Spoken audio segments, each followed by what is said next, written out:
Colonel Davis, is Tucker Carlson a useful idiot to Putin in the way that Stalin had useful idiots in the 1930s?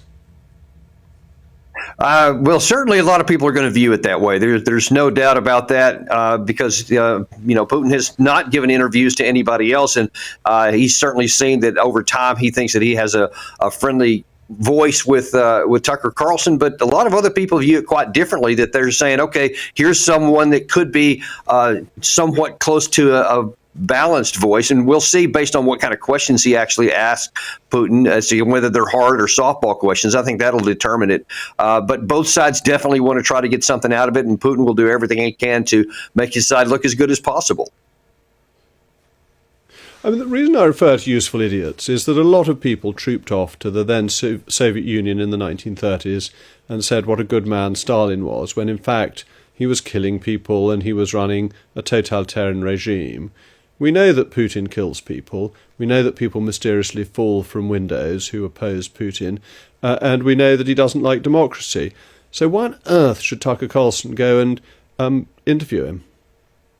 Well, because he wants to hear from the horse's mouth what his views are and what he thinks about different things. And I think that it's actually very important to be able to hear someone not just giving their own sound bites, because Putin, his famous New Year's Day or Christmas Day press conference where he rattled on for like 4 hours saying what he wanted. Well, at least now people can see with someone asking a question of him from a different perspective, and we'll see what he has to say. But I think it's important to be able to hear both from the Ukrainian people, the Russian leaders, the American leaders, Great Britain. We want to hear from all of them so that people get to make their own choice. And I think that's what's different about this, is that people get a chance to listen, and then whether Putin's trying to use them to say what he wants or not, they can make their own mind up. But I like the chance to get to hear from it myself.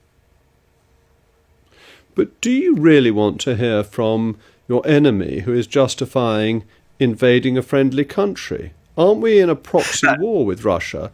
Isn't it like going off to interview the leaders of Hamas and to give them a favourable option to get their message across? Well, it's not so much a favorable option as it is an honest option to hear what they have to say. Whether you can hate what they say, but then you're going to know what they're talking about.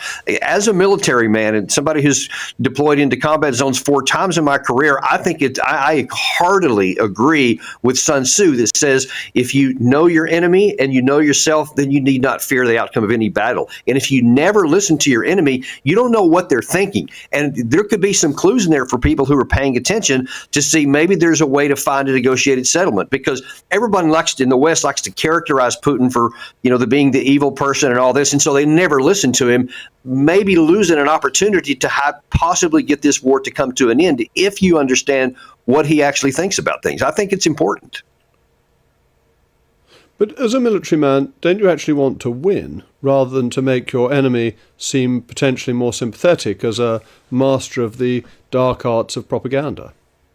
Well, yes, as a military man, absolutely. I want to win everything that I can. But in this particular case, as a military man, I can just tell you categorically, there is no path to a Ukrainian military victory. And to continue going down that path, I think is actually antithetical to Western interests, to Ukraine interests.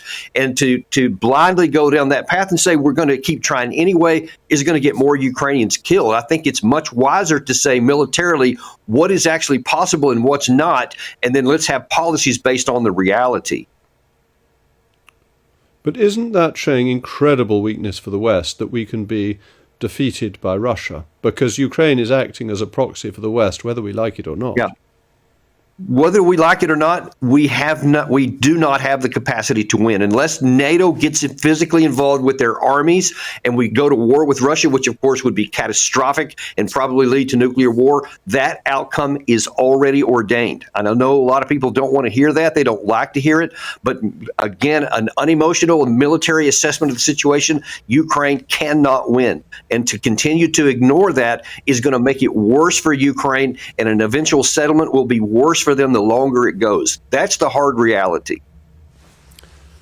But isn't it important that we provide the armaments to Ukraine? There's this bill stuck in Congress that would provide money to Ukraine so that they could fight back against Putin. And if we lose in Ukraine, we're facing threats to the West, not just there, but with Hamas, with Iran, with China and Taiwan, if we show this sort of weakness, it exposes the whole underbelly of the Western alliance. Well, yeah, I don't accept that argument at all. I hear it a lot. Ukraine's problem is not money. It's not like, wow, if only the U.S. had given that $60 billion in September when it was first offered by President Biden, then it would be different on the battlefield.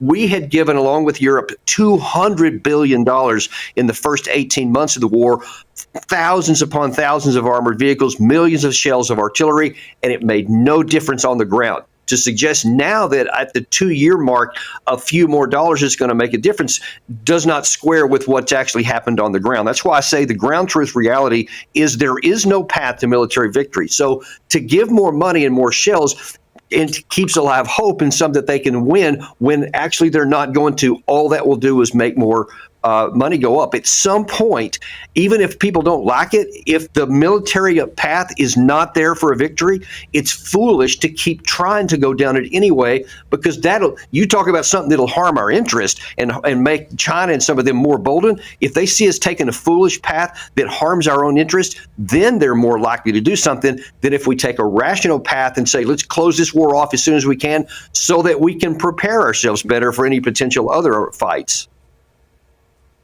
But, Colonel, at the beginning of this war, everybody said Ukraine would be rolled over within a fortnight. All the military advice was that Ukraine would just lose and would fold against the Russian power. With weapons provided by the UK and the US, Ukraine's done amazing things. Isn't it right that we carry on helping them? Yes, I completely agree that's the case. Most people, and I'm talking about, United States, Great Britain, even many in Kiev thought that was going to happen. But the two things happened. One, we underestimated how willing the Ukraine side was to fight, and we overestimated how effective that Russia would be with their mechanized forces. That was exposed and burned away by those myths, especially in 2022 in the fall when Ukraine retook the Kherson area, when they took the Kharkiv area and rolled them back a long ways.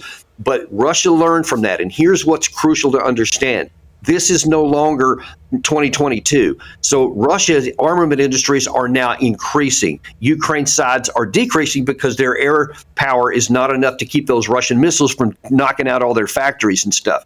Ukraine is running out of men. It's not money they need, it's men, and they're running out of it.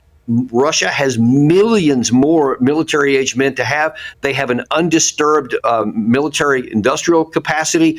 And all of those things say that over time, if this is an attrition war, Russia will eventually win that. You just can't roll back those fundamentals. Okay. All right. Colonel, one final thought on Tucker Carlson.